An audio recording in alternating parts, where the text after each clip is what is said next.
Lord, isinusuko ko na sa iyo ang lahat ng aking problema. Panginoon, salamat sa bagong araw. Salamat at ginising mo ako. Salamat sa mga bagong oportunidad na kasama ng araw na ito. Alam kong bibigyan mo ako ng guidance sa araw na ito. Panginoon, nasa gitna na naman ako ng isang araw na mabigat, isang problemang nagpapagulo ng aking mga araw, nagpapawala sa aking concentration sa aking mga gagawin. At inaamin ko, Lord, hindi ko na naman alam ang aking gagawin. Lord, ibinibigay ko na po sa inyo ang lahat ng aking nararamdaman, ang lahat ng kabigatan ng araw ko ngayon. Isinusuko ko na po ang lahat sa inyo. Kayo na po ang bahalang pagaanin ang aking araw ngayon, Lord.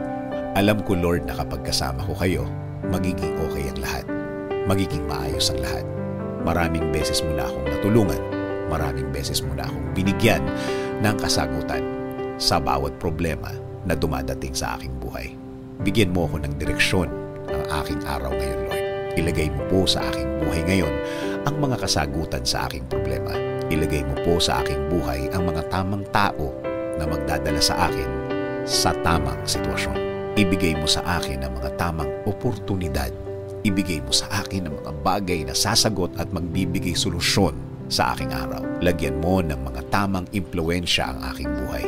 Palitan mo po ang mga malulungkot na mga araw na nagdaan. Palitan mo po ito ng mas magaan. Lagyan mo ng peace, kapayapaan, katahimikan na aking puso at isipan ngayon, Lord. Salamat. Salamat, Lord, dahil alam ko hindi ako mabibigo sa aking mga hinihiling sa inyo, Lord. Alam kong sasagot ka sa aking mga kahilingan sa iyo, Lord. Tulad ng dati, alam kong magbabago na ang aking sitwasyon. Ngayon, sa iyo at sa iyo na lang ako magpo-focus at hindi na sa aking sarili. Hindi na sa aking kakayahan. Hindi na sa sarili kong mga ideas. Gusto ko pong kumunik sa inyo. Dahil alam ko po, Lord, na ang buhay na kasama ka ay buhay na tama at tahimik palagi. Ikaw na po ang bahala sa aking pamilya din, Panginoon.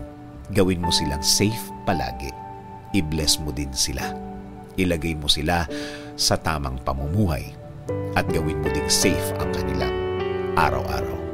Panginoon, patuloy mong ilid ang aming mga buhay. Patuloy mong bigyan kami ng guidance. Alam namin na kapag kasama ka namin, magiging maayos ang lahat. Magiging tama ang lahat. At magiging blessed ang lahat. Salamat. Salamat, Lord, dahil pwede ka naming asahan sa lahat ng pagkakataon, sa lahat ng mga pangyayari. Alam namin na patuloy mo kaming tutulungan at hindi pababayaan. In Jesus' name we pray.